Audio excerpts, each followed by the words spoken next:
Seja muito bem-vindo, seja muito bem-vinda a mais um episódio do Mão na Massa. E o Mão na Massa é um quadro aqui do Seja Dev, onde eu sempre trago para vocês algum tema importante para te ajudar a entrar no mercado de trabalho como programador profissional de forma prática, como é feito no dia a dia. Então, se você gosta desse tipo de conteúdo, se você quer se tornar um programador profissional, não esquece de curtir esse vídeo, se inscrever aqui no canal, ativar o sininho de notificação e me seguir em todas as outras redes sociais. Eu estou no Instagram, no Facebook, no TikTok, os links vão estar todos aqui embaixo na descrição desse vídeo. Eu sou o José Fortes e hoje a gente vai dar os seus primeiros passos no back-end com Node.js. Primeiro, o que é back-end, né? O que é esse nome? Talvez você não saiba o que é esse nome ainda. E tá tudo bem. Então, para a gente explicar melhor sobre o que é o back-end, eu trouxe aqui esse desenho aqui para vocês.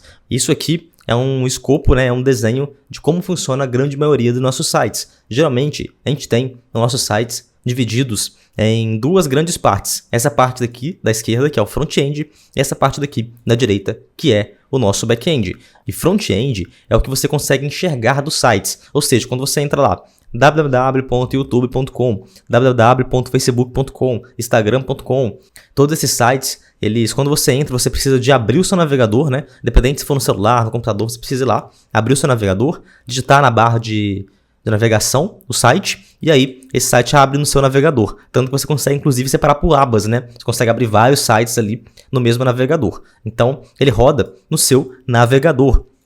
E esse é um ponto importante. Isso aqui é o que a gente chama de front-end, que a gente chama também de parte visual do site, parte que roda no seu navegador. Se roda no seu navegador, quer dizer que ele roda no lado do cliente, né? No lado da pessoa que está usando aquele site. Por isso que a gente chama também de client-side. E aí tem um detalhe muito importante nessa parte de rodar no navegador, de rodar no seu computador aí na sua casa, né?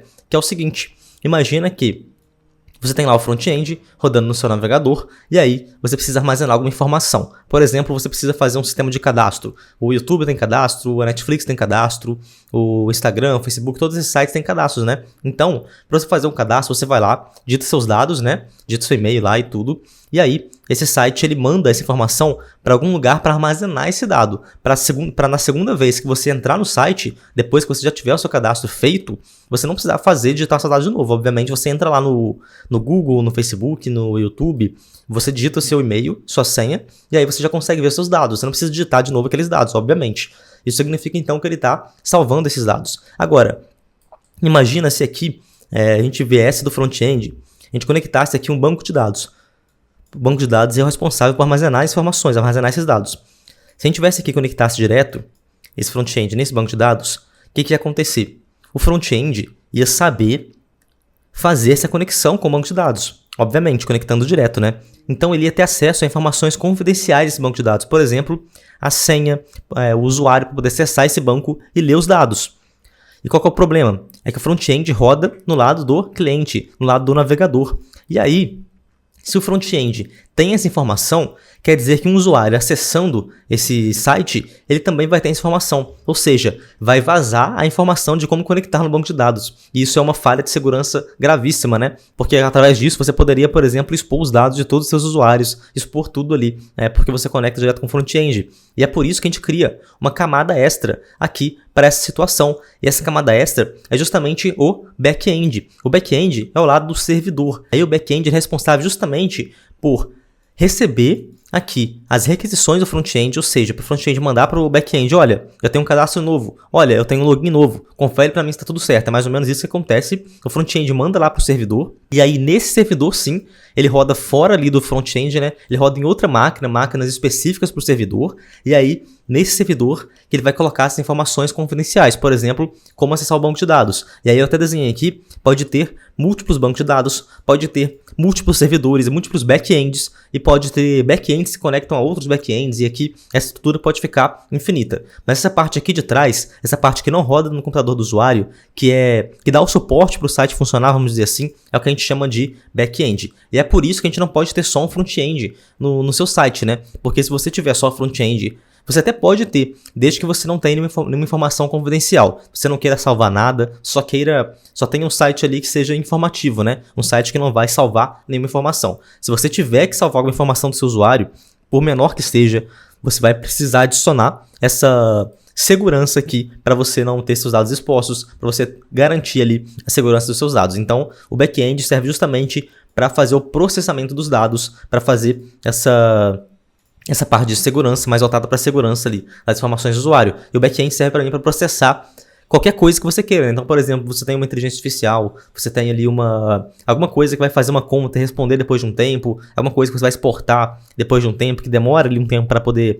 fazer essa informação, né? Você precisa de usar o computador ali para processar algum dado, ele sempre vai ser feito aqui nesse lado do servidor e nunca no lado do cliente. Então, por isso que a gente sempre divide o site nessas duas partes, na parte do front-end e na parte do back-end. E é por isso que a gente não usa só o front-end e muito menos só o back-end, né? Se você usar só o back-end, você não tem nada visual do seu site. Pode até ser que aconteça para algum caso muito específico, algum caso científico, talvez, mas, no geral, se é um site, ele precisa necessariamente do front-end e ele precisa também, se tiver que armazenar informação, ele vai precisar do lado do servidor, que é o lado do back-end também. E aí vem uma outra pergunta. Será que eu devo começar do front-end ou do back-end ou dos dois? E aí, eu te respondo isso com uma outra pergunta, que seria, qual que é o seu nível, né? Se você quiser começar, a palavra começar, né? A pessoa que está começando agora, eu te aconselho fortemente a estudar tanto o back-end quanto o front-end. Por quê? Porque você estudando o back-end e o front-end, você vai ter mais munição para decidir se você quer ali ser um especialista de front-end ou de back-end, ou talvez até os dois. Quem sabe front-end e back-end é conhecido como full stack. Então, quem sabe só front-end seria o desenvolvedor front-end, quem sabe só back-end seria o desenvolvedor back-end, e quem sabe os dois seria o desenvolvedor full stack. Eu aconselho fortemente a todo mundo que está começando a não escolher um lado, a seguir sempre aprendendo o geral de tudo, né? Aprendendo todas as etapas do processo de desenvolvimento de um site, porque você vai ser um profissional muito mais qualificado assim. Você vai ter muito mais noção de, por exemplo, o que o front-end precisa para ele conversar com o back-end. Porque se você ficar só no front-end, você não sabe exatamente como funciona lá atrás do back-end, você só sabe do front-end. O back-end é a mesma coisa. Agora, se você sabe pelo menos o básico de tudo, você vai ter mais munição para conseguir ser um front-end melhor ou ser um back-end melhor também. E outro ponto, como que você vai saber se você quer ser um front-end ou um back-end com toda certeza se você ainda não tentou ser um front-end e ser um back-end? Então, geralmente, a gente fala, né, para vocês que estão começando agora, a tentar ser os dois, a tentar estudar as duas partes, porque aí você vai conseguir ali depois ter mais clareza se você quer seguir o lado do front-end, ou se você quer seguir o lado do back-end, ou se você quer continuar como full stack, vai ser o profissional que vai saber os dois, ok? E aí entra a outra parte que é o Node.js. Então a gente sabe que é front-end, back-end, agora o que é esse tal do Node.js, né? E basicamente o Node.js, ele foi criado para conseguir rodar JavaScript, que é uma linguagem de programação, no back-end. Até antes do Node.js, você não conseguiria rodar o JavaScript no back-end, só no front-end. O JavaScript ele foi criado para ser utilizado no navegador. Então o navegador ele sabe interpretar e fazer aquele código JavaScript rodar. Então antigamente você precisaria, por exemplo, se você quisesse saber front-end e back-end, você precisaria pelo menos de duas linguagens de programação. Por quê? Porque você precisaria aprender o JavaScript para o front-end e uma outra tecnologia para o back-end. Por exemplo, o Java, o Python, o C, o PHP, o que você quisesse ali aprender para fazer o back-end. Porém, aí foi criado o Node.js. E aí, o Node.js ele basicamente pega ali um motorzinho, o que faz o JavaScript funcionar do navegador, e ele é adaptado para funcionar melhor no servidor. Então, você consegue utilizar a mesma tecnologia, que é o JavaScript, para criar front-end e back-end através do Node.js. Então, o Node.js não é uma linguagem nova, o Node.js não é um framework novo, o Node.js é uma forma de você rodar o JavaScript no back-end. Sempre que você for utilizar JavaScript no back-end, você precisa necessariamente usar o Node.js, que é como se fosse um motorzinho para conseguir ler aquele código, ler ali o JavaScript. E aí depois que foi criado o Node.js foi melhorado, né, porque no início ele era muito lento, ele era muito complicado de utilizar, e aí foi melhorando ao longo dos anos, o Google trabalhou muito no Node.js também, e atualmente ele está show de bola ali para criar back-ends. E aí facilitou muito a vida de quem quer aprender front-end e back-end, né? Porque agora, depois que o Node.js foi inventado, você pode ser full stack como única tecnologia. Como? Usando o JavaScript. E será que dá para ser full stack como única tecnologia usando outra tecnologia, usando o Java, usando o Python, usando o PHP? E não. Por quê? Porque a única tecnologia que roda no front-end de linguagem de programação é justamente o JavaScript. Então, para você Ser um full stack, uma única tecnologia, só tem uma única opção, que é estudar o JavaScript. E é por isso também que o JavaScript é tão utilizado atualmente. O JavaScript é a tecnologia mais utilizada nesse momento que eu gravo esse vídeo aqui.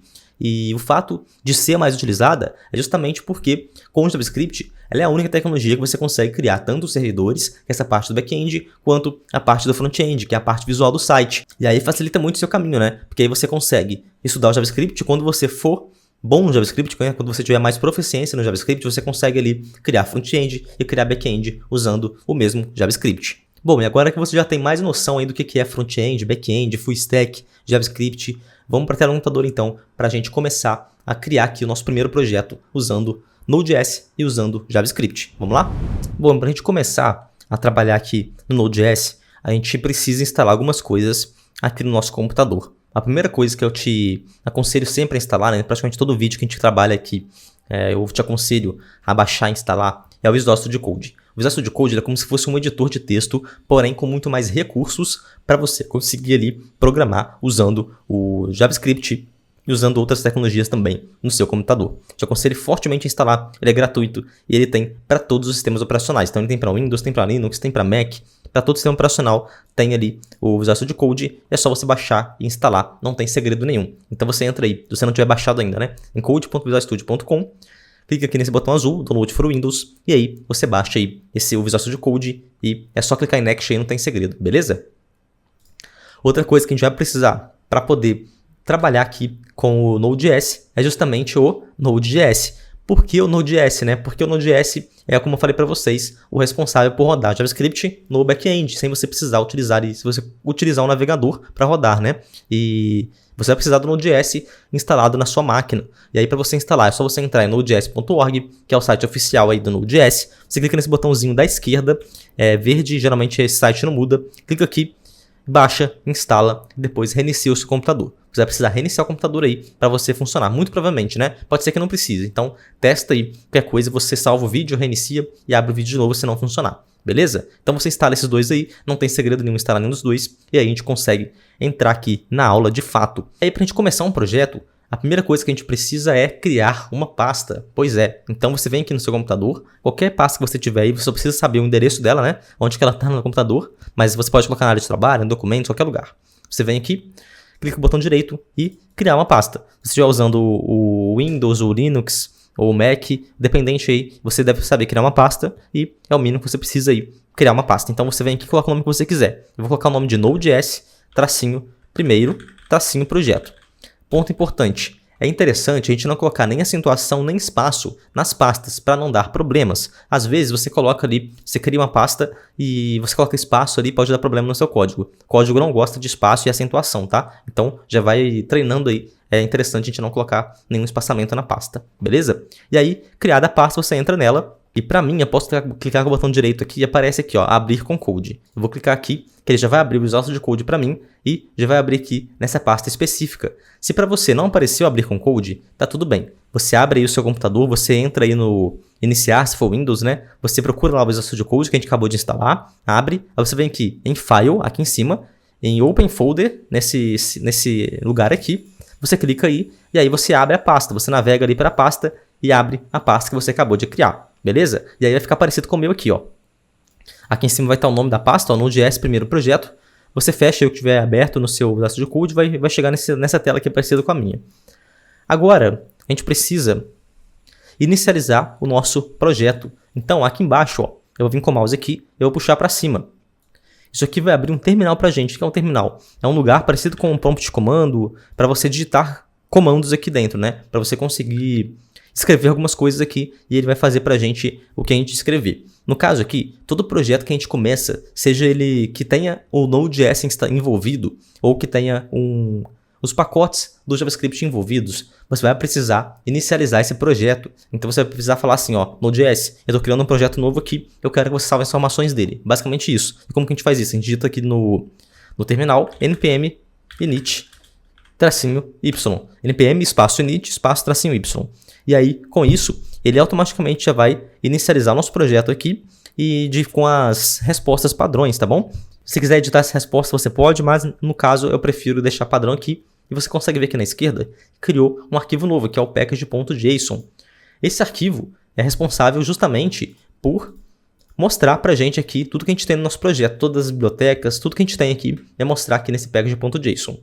Eu vou aumentar a letra aqui do meu Visual Studio Code para ficar mais fácil de vocês enxergarem. E beleza, agora a gente precisa instalar uma biblioteca. Por quê? Porque o Node.js ele vai rodar ali independente da biblioteca, ele vai conseguir rodar. Porém, fica muito difícil a gente criar um back-end sem nenhuma biblioteca. Por isso que a gente está usando o NPM, inclusive. O NPM é um gerenciador de pacotes, né? Ele vai gerenciar aqui tudo que a gente tem no nosso projeto. E nesse caso aqui, eu vou instalar o Express. Vou deixar o link aqui na descrição do vídeo, mas é basicamente npm espaço i espaço Express. E eu estou instalando uma versão específica que é a 4.18.1. Então, para você instalar a mesma caminha e não ter problemas aí, é só você usar npm espaço i espaço Express @4.18.1. Do mesmo jeito que eu escrevi aqui. E aí você vai instalar a mesma versão de biblioteca que eu, beleza? E agora a gente vê aqui na esquerda que criaram outros arquivos. Primeiro o package.lock e o Node Modules. Se a gente abrir essa pasta Node Modules, tem muitos arquivos aqui dentro, né? E esse Node Modules é basicamente uma pasta onde a gente tem todas as bibliotecas do nosso projeto. Então, tudo que a gente tem de instalação, ele vem para cá, inclusive com as dependências. E aí, o Express, ele é basicamente, ó, eu vou abrir aqui o site oficial deles para você ver. É basicamente um framework web rápido, flexível e minimalista para Node.js. Ele é uma forma mais simples da gente conseguir construir páginas aqui, porque o Node.js, sem nenhuma biblioteca, sem nenhum framework, no caso aqui, né, como é o Express, ele é muito cru, ele é muito difícil da gente trabalhar nele, né? Então você instalar o Express, você comparar, por exemplo, o Express a outras coisas, é como se fosse, por exemplo, você tentar cozinhar só com um garfo, ou você tentar cozinhar com um conjunto de ferramentas ali, com um conjunto de panelas maior, com uma bancada maior. Então você consegue perceber que é muito mais fácil você cozinhar, por exemplo, com um monte de utensílios do que você cozinhar só com um garfo, por exemplo, né? Então por isso que a gente instala essas bibliotecas, para ser mais simples a gente desenvolver o que a gente precisa aqui. Ok? E o Express é a biblioteca back-end mais utilizada atualmente no mercado, por isso que a gente instala ela nesse momento. Então beleza, instalou aqui o Express, instalamos as nossas coisas e é hora de começar nosso projeto. Para a gente começar, a primeira coisa que eu vou fazer é criar uma pasta aqui dentro da nossa pasta raiz. Para fazer isso aqui no Visual Studio Code, é só clicar aqui nesse símbolo, ó, New Folder, e aqui eu vou escrever src. src significa source, e geralmente os arquivos iniciais do back-end a gente joga tudo aqui dentro, da source. Todos os arquivos, na verdade, não só os iniciais, que não sejam arquivos de configuração, a gente joga aqui para dentro da src, beleza? E aqui dentro eu vou criar um arquivo novo, e esse arquivo vai ser o arquivo inicial nosso, vai ser o arquivo responsável por começar o nosso projeto. A gente pode colocar o nome que a gente quiser, pode colocar a.js, pode colocar o seu nome.js, mas o legal é a gente manter um padrão. E geralmente padrões de projetos, backends, padrão de projeto Node.js, geralmente a gente usa ou o main.js ou o index.js. No nosso caso, eu vou colocar index.js mesmo e eu vou clicar aqui com um Enter. E aí eu criei um arquivo novo, index.js. Aqui dentro do arquivo, a gente começa a construir aqui o nosso projeto. E a primeira coisa que a gente precisa é justamente importar a biblioteca Express.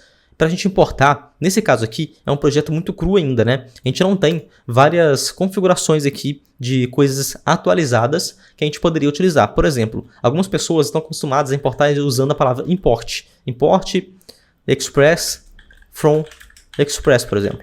Mas o Node.js ele não consegue entender isso em 100% dos casos. Ele vai dar um erro aqui, porque você precisa fazer outras configurações para fazer isso aqui funcionar. Então, a forma correta da gente importar isso aqui é a gente utilizar o const express igual a require nesse momento, né? Antes da gente configurar essas coisas, require express. Como nessa aula aqui, como nesse vídeo, a gente vai fazer só a parte mais simples aqui, a parte inicial, eu não vou te ensinar a configurar as outras coisas, não, senão o vídeo ficaria muito longo. Vou te ensinar só a fazer o básico aqui, né? A fazer nossas rotas básicas, até um pouco mais que o básico. Então, beleza. Desse jeito aqui a gente importou o Express aqui na constante Express. Agora aqui embaixo, eu vou criar o nosso site, o nosso back-end. É só você colocar const app igual Express e chama aqui a função. Esse Express é uma função que vai criar aqui o nosso aplicativo, né? Esse app aqui vai ser uma variável que vai ser responsável aqui pelo nosso back-end. E aí, eu vou passar aqui, criar uma constante chamada port, que vai ser a porta do nosso back-end. Isso aqui, eu vou colocar na porta 3000, que é uma padrãozinha aí. Você pode colocar a porta que você quiser, pode colocar 2000, enfim. O que você quiser aí não faz diferença. Aqui, para a gente começar a criar o nosso projeto, a gente tem que falar para o Express, para ele ouvir o nosso código. Para a gente fazer isso, a gente coloca app.listen. Isso aqui é uma função que já tem aqui no Express, é o mínimo que você precisa para fazer funcionar. E aqui dentro, a gente passa primeiro o primeiro parâmetro, né, é o port, que seria a porta que vai fazer esse back-end funcionar. E aqui, depois a gente faz uma arrow function. Essa arrow function pode ser uma função normal também, geralmente a gente usa arrow function. E aqui dentro, a gente não precisa colocar mais nada, já está funcionando. Só esse app listing já está funcionando. Ele vai ficar sempre ligado aqui, ele vai ficar sempre entrando aqui de novo, vamos dizer assim. Sempre esperando acontecer alguma coisa para ele tomar uma ação. O Express e o Node.js, no geral, ele é muito reativo. Ou seja, ele espera chegar alguma coisa para ele tomar uma ação. É sempre assim. Ó, quando chegar alguma coisa, você toma uma ação. Quando chegar alguma coisa, você toma uma ação. Ele nunca faz isso aqui diretamente, né? Isso aqui, então, ele vai ficar ouvindo aqui na porta que a gente configurou. No caso aqui, é aqui com um pouquinho maiúsculo, né? Então, port. Na porta que a gente configurou aqui, que no caso vai ser 3000, a gente vai falar para o nosso Express ficar ouvindo. Quando acontecer alguma coisa aqui, ele vai tomar uma ação. E aí, aqui a gente pode colocar um console.log só para a gente ver que abriu corretamente. E aqui a gente pode colocar o que a frase que você quiser. Eu vou abrir aqui uma string e colocar app online na porta. E aqui eu vou passar uma variável com o nome de port, para a gente colocar aqui a porta que a gente colocou na variável, né? Então, app online na porta tal. Beleza, vou salvar isso aqui. E como a gente faz para rodar as coisas aqui? A gente pode rodar digitando no terminal aqui embaixo, ó, node, espaço, e aí a gente navega até o arquivo. No caso, o arquivo está na src/index.js. Se a gente apertar Enter, a gente consegue ver que está aqui, ó, app online na porta 3000. Você consegue ver que ele não pausou o projeto, ó. Tá aqui, ó. A gente não pode digitar nada aqui de novo, ó. O projeto está fixo aqui no nosso terminal. Isso por quê? Porque ele está ouvindo aqui as coisas chegarem aqui na porta. Mas a gente não configurou nada para poder receber nada, né? Ele só está ouvindo aqui. Então, para a gente pausar o projeto, a gente pode clicar no terminal e apertar Ctrl C. E aí ele pausa o projeto e volta para cá. A gente pode voltar a digitar. E aqui a gente sempre vai configurar para ele ouvir utilizando um verbo HTTP. Então, se você não sabe o que é verbos HTTP, são basicamente verbos que a gente utiliza aqui no nosso fluxo de dados para a gente saber o que ele quer fazer. Por exemplo, quando a gente quer consultar alguma coisa, a gente usa o verbo get. A gente usa o verbo get. Quando a gente quer postar alguma coisa, enviar alguma coisa, a gente usa o verbo post. Quando a gente quer excluir alguma coisa, a gente usa o verbo delete. Quando a gente quer alterar alguma coisa, a gente usa o verbo put ou patch. São os verbos aí que a gente normalmente a gente utiliza aqui no nosso back-end. O primeiro verbo que eu vou utilizar vai ser o get. Por quê? Porque o get ele é muito simples. Ele é tão simples que o navegador também utiliza o get. Então, sempre que você entra em algum site, sempre que você entra em algum lugar, aí usando o seu navegador, você está usando o get. Então, como a gente faz para a gente fazer o nosso Node.js aqui, o Express, esperar um get, e quando ele receber esse get, ele vai tomar uma ação. A gente coloca aqui app, aqui antes do listing, pode ser depois também, app.get. E aqui a gente abre aqui as chaves, e o primeiro parâmetro é a rota. No caso, colocar uma barra. O que é uma barra? Significa você não passar nada em um parâmetro, né? Aqui uma vírgula, e aqui é uma arrow function. Aqui dentro, a gente já pode colocar o que a gente quiser. Por exemplo, console.log entrou aqui. Beleza? E agora ele tem só algumas coisas extras aqui na nossa arrow function. Ele tem dois parâmetros aqui na arrow function que são muito importantes. O rec e o res. O que são os parâmetros? O parâmetro rec, o primeiro parâmetro aqui que é o rec, ele é um parâmetro que você vai conseguir ver informações de quem está enviando aqui as coisas. Por exemplo, qual que é o IP da pessoa, onde que ele está enviando. Você consegue, inclusive, passar informações. Toda informação que você receber aqui no seu back-end vai vir através aqui desse primeiro parâmetro, que é o parâmetro rec. E o parâmetro res é a resposta. Então, o primeiro é a requisição e o segundo é a resposta. Sempre assim. A resposta vai ser sempre o que você vai enviar de volta, né? Então, geralmente é assim. Inclusive, naquele desenho estava assim, né? Você envia alguma coisa para o back-end e ele responde para você. Você envia alguma coisa, ele responde para você. Pode ser que não tenha informação nenhuma, pode ser que tenha. Então, no caso aqui, para a gente mostrar como funciona, eu vou colocar aqui o res.send e eu vou abrir aqui a nosso parêntese. Aqui dentro, a gente coloca a frase ou o dado que a gente quer mandar de volta lá para onde está chamando a requisição. Então aqui, por exemplo, eu posso abrir aqui uma string e colocar um hello world. Eu vou salvar isso aqui e agora aqui embaixo eu vou digitar de novo node espaço src/index.js. Agora, é muito chato ficar digitando isso aqui toda hora, né? Então, ó, primeiro eu vou apertar Enter aqui, funcionou. Eu vou pausar esse projeto de novo com Ctrl C. Ctrl L limpa aqui o nosso terminal. E agora, em vez de ficar digitando toda hora, node espaço src/index.js, eu vou criar um script para isso. E para criar esse script, a gente vem aqui no package.json. Aqui dentro tem essa partezinha aqui do script, ó. Essa partezinha do package que está escrito scripts. E aqui dentro tem um teste com erro not test specified exit 1. Beleza, eu vou apagar isso aqui tudo. E eu vou criar aqui, usando aspas duplas, o nome do meu script vai ser dev. aqui a gente coloca 2 pontos e abre de novo a string. E aqui na string a gente coloca qual que é o comando que ele vai rodar quando a gente digitar aqui o script dev. E no caso aqui a gente vai querer rodar o comando node espaço src barra index.js, que é justamente o caminho do nosso arquivo aqui, né, que a gente está rodando. Ó. Ele entra no src e entra no index.js, beleza? Então agora a gente pode vir aqui, fechar esse package e aqui embaixo, ao invés de digitar node index.js, node src barra index.js, né? A gente pode digitar npm run e aí o nome do script, no caso o script dev, npm run dev. A gente aperta enter, agora ele roda usando o npm, tá vendo, ó? E aí fica mais fácil, né? Não precisa ficar digitando node espaço src barra index.js toda hora. Você pode digitar só npm run dev. E você aprendeu também a criar aqui um script dentro do package.json, beleza? Então, ok, app online na porta 3000, vamos lá. Agora, para a gente testar isso aqui, tem uma parte que é muito interessante, que é o seguinte. Aí eu coloquei aqui no código, ó, app.get usando a barra, né? E a gente está rodando na porta 3000. Então, isso aqui está rodando no nosso projeto local na porta 3000. E o único dado que a gente está ouvindo aqui é quando ele entra no get na barra. Então, como a gente faz isso? A gente vem aqui no navegador e passa localhost 3000. Então, localhost é o quê? É o nosso local, 2 pontos, a porta, no caso 3000. E aqui, a barra significa nada, né? A barra é a mesma coisa que nada. Ele acessa aqui a nossa rota. Essa rota que a gente criou aqui, app.get barra. E aqui, ele dá o console log aqui embaixo, ó, entrou aqui. E ele dá a resposta hello world, ó, res.send hello world. Se a gente ver aqui no navegador, tá aqui, ó, o nosso hello world, certo? Então tá aqui no navegador escrito hello world, quer dizer que funcionou perfeitamente, né? Agora, tem um detalhe importantíssimo aqui, que é o seguinte. Se a gente vier aqui trocar essa frase, hello world 123, e salvar, eu vou vir aqui no navegador, ó, e não mudou. Se eu apertar aqui F5, ele continua sem mudar, ó. Por quê? Porque ele não atualiza automaticamente. Então isso é muito importante. Ele nunca atualiza automaticamente. Você precisa pausar o projeto, limpar aqui se você quiser, digitar de novo, npm run dev. Agora ele vai ler isso aqui. Ele vai vir aqui. Agora a gente vai no navegador e apertar F5 aqui, atualizar. Aparece hello world 123.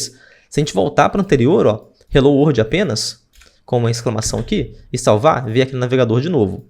E atualizar, ele não funciona. Ele não funciona porque justamente ele não é hot reload que a gente chama, né? Ele não atualiza automaticamente. Isso é muito chato, né? Então, para a gente resolver isso, eu vou pausar isso aqui.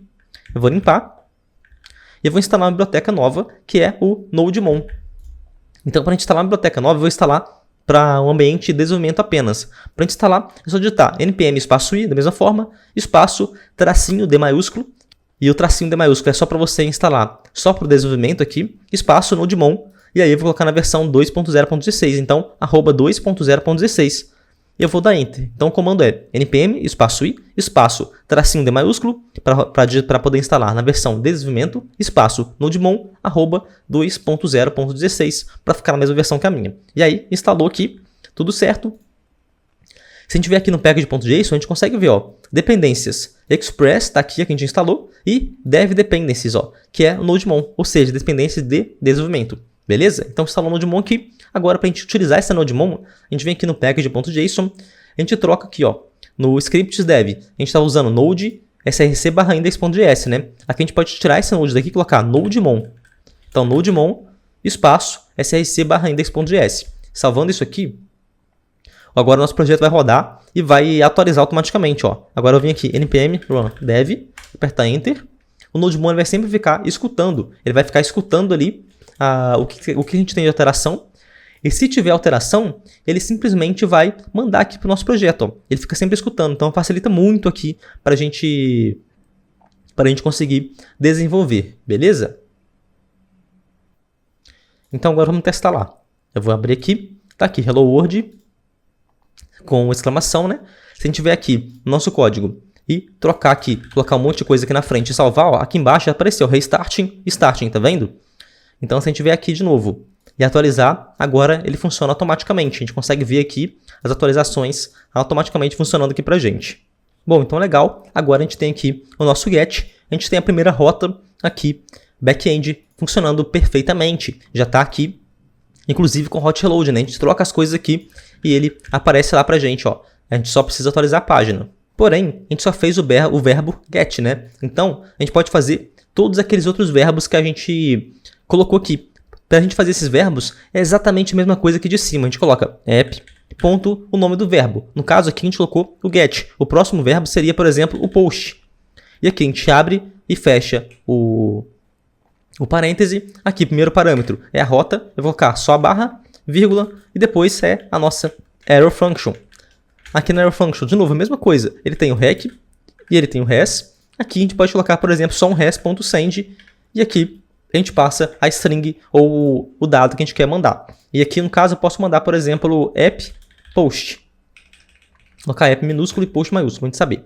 Aqui em cima eu vou tirar o console log e no res.send vou colocar app get. E agora, se a gente quiser fazer um delete, é exatamente a mesma coisa. App.delete.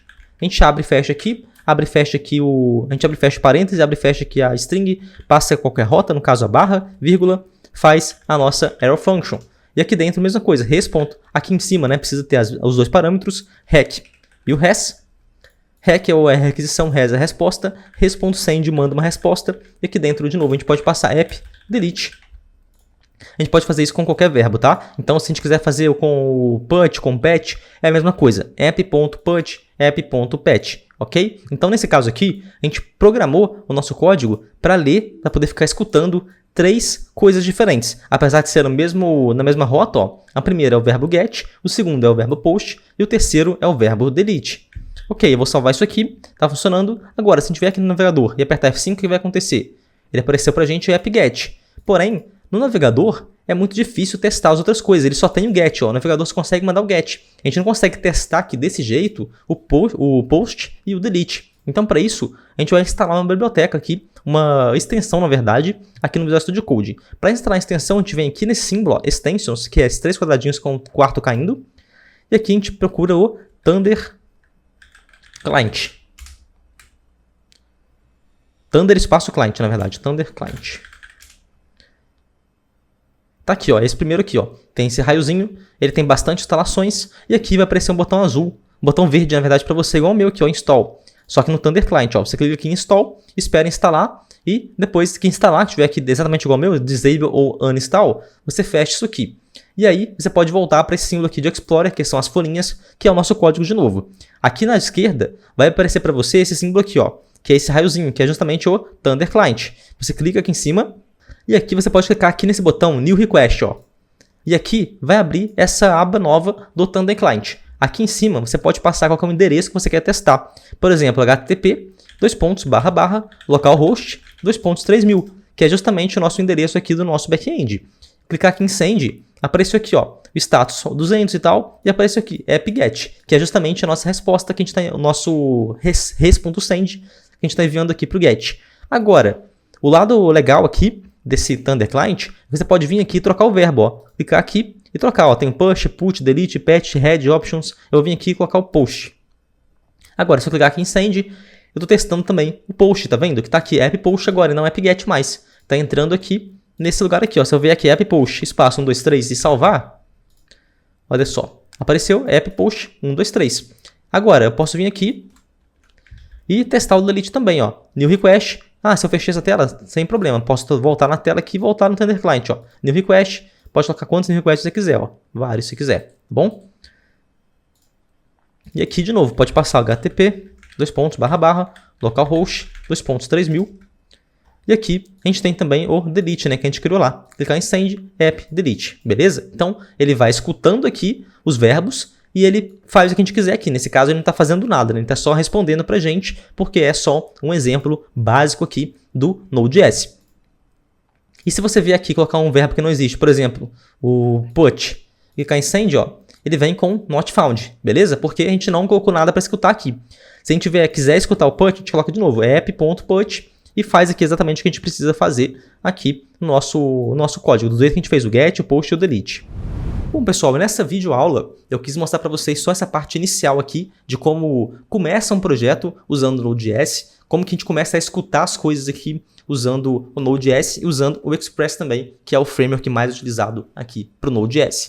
Nos próximos vídeos eu vou trazer para vocês aí outros conteúdos para você evoluir aqui no back-end, para você aprender a construir rotas de uma maneira um pouco mais profissional, um pouco mais avançada, mas eu só vou fazer isso se vocês quiserem. Então, se você gostou desse vídeo, se você quer ver as atualizações aqui do nosso back-end, comenta aqui embaixo o que você quer ver, que eu vou trazer para vocês aí mais conteúdos relacionados aqui ao back-end, legal? Se você gostou do vídeo, não esquece de deixar seu like, não esquece de se inscrever aqui no canal para acompanhar sempre as novidades, de ativar o sininho de notificação e de me seguir também em todas as outras redes sociais. Eu tô no Instagram, tô no Facebook, tô no TikTok, os links vão estar todos aqui embaixo na descrição desse vídeo. Bom, e por hoje é só, te vejo nos próximos vídeos, um abraço, tchau!